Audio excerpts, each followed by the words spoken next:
que bien de cadres du parti sont approchés par les officiels du régime de Yaoundé. Question de saper l'idéologie du parti. Salut et bienvenue dans cette chaîne. Ici, on parle de tout ce qui a trait avec la politique camerounaise et sa relation internationale avec la diaspora.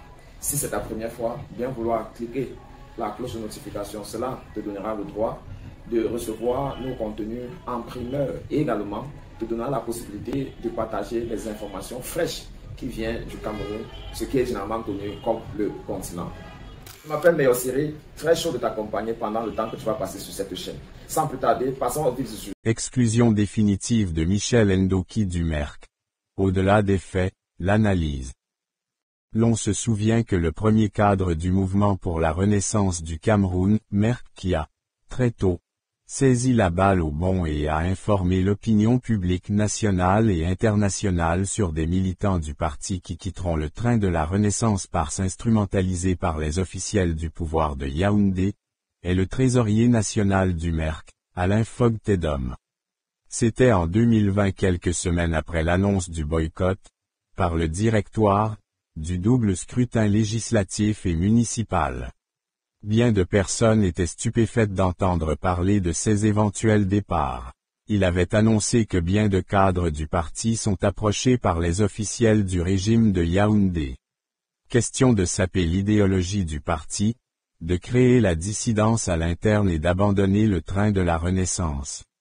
Quelques mois plus tard, les premières démissions ont été visibles. Martin Amban, ancien 4e vice-président national du MERC, Célestin Djamène, ancien secrétaire national en charge des droits de l'homme, Christian Foulfac, ancien président de la fédération départementale du MERC de la Menoie, ont lâché du lest et ont démissionné. D'aucuns ont décidé de prendre la distance avec le parti et gardent, aujourd'hui, mutisme.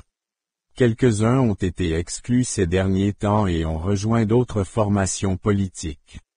Certains ont, manifestement, décidé de choisir la posture de dissident bien que restant dans la formation politique.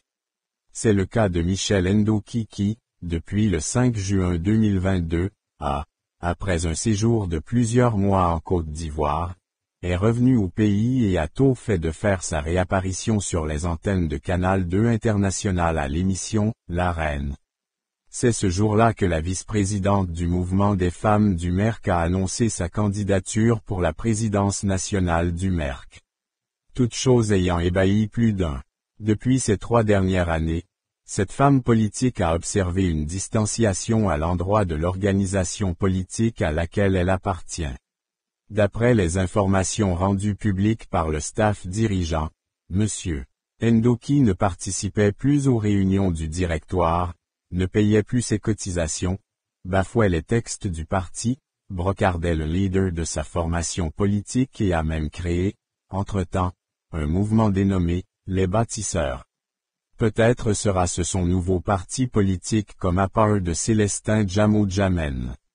Soit, il s'agit là de l'option pour la déviance, la dissidence, la réactance et pour la résistance aux leaders et aux méthodes de fonctionnement d'une organisation politique, laquelle dispose de ses principes normatifs régulateurs de la vie politique interne. En un mot comme en mille, cet acte de défiance assorti de dédain est la preuve manifeste et palpable de la non-conformité de cette dernière avec la ligne politique et la discipline du parti. Toute chose expliquant, aujourd'hui, la prise de la décision de son exclusion définitive du parti.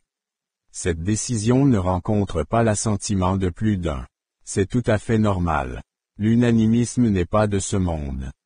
Au regard de cette posture non conforme avec l'idéologie, les normes, les règles et les valeurs du parti, que s'est-il passé pour que certains mercistes décident, ex cathedra, de passer de la logique de conformiste à celle de déviant politique?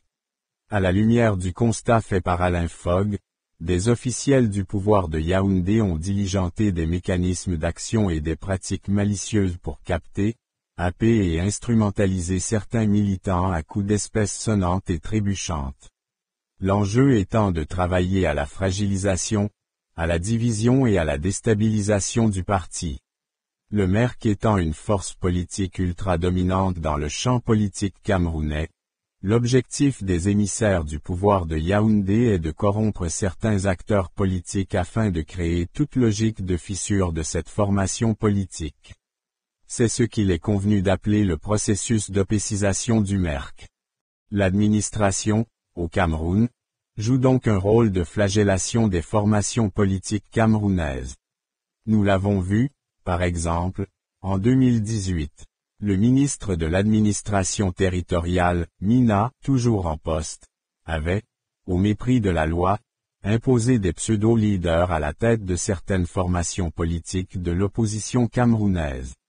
Samuel Titafon avait été imposé à la tête du CPP, Cameroon People's Party, en lieu et place de Edith Kawala, présidente nationale, qui avait été élue au dernier congrès du parti.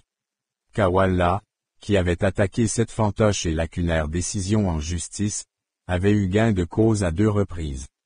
Le même Mina avait aussi imposé Robert Bapou-Lipot comme secrétaire général de l'OPC, Union des populations du Cameroun, en lieu et place du Dr Pierre Belgalenko dûment élu et reconnu depuis les dernières assises du congrès d'Odi Parti.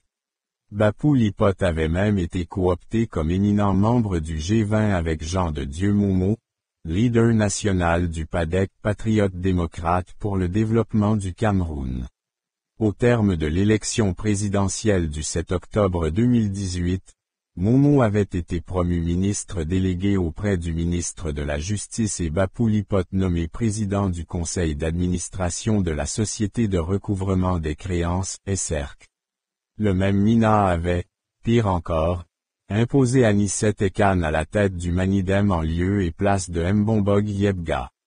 Voilà comment l'administration du Cameroun participe, sans vergogne, à la factionnalisation et à la scission des formations politiques camerounaises sous le fallacieux prétexte qu'il règne un désordre politique au sein des dites organisations.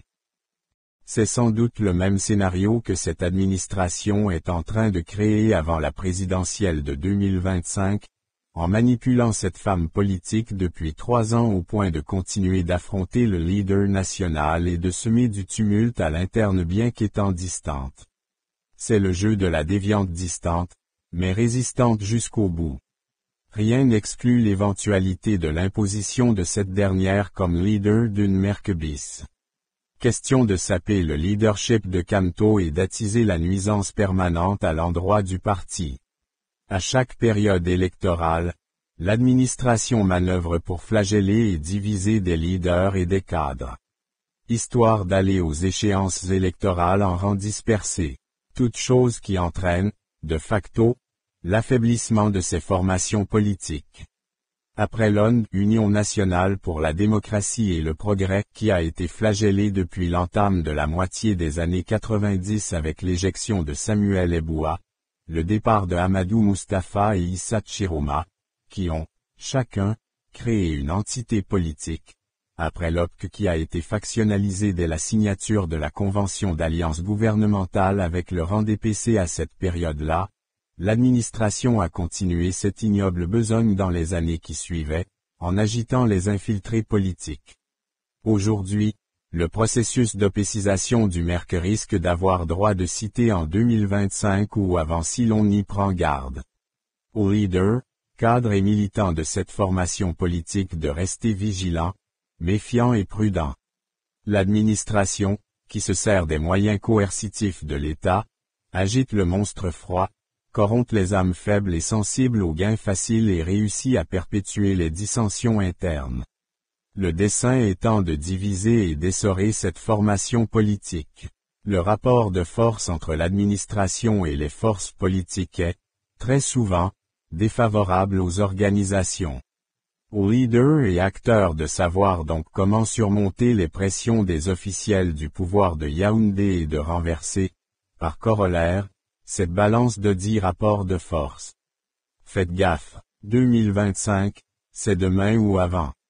Serge Aimé Bécois. Félicitations, si tu es encore là, tu fais partie des 0,1% des gens qui finissent tout ce qu'ils ont commencé. N'oublie surtout pas de revisiter la chaîne pour fouiller d'autres contenus. qui t'auront échappé lorsque tu n'étais pas encore abonné ici. Et n'hésite pas de recommander cette chaîne à d'autres personnes qui font des recherches sur le Cameroun ou alors qui aimeraient être au parfum de l'actualité de la politique camerounaise. N'oublie surtout pas de liker, c'est gratuit.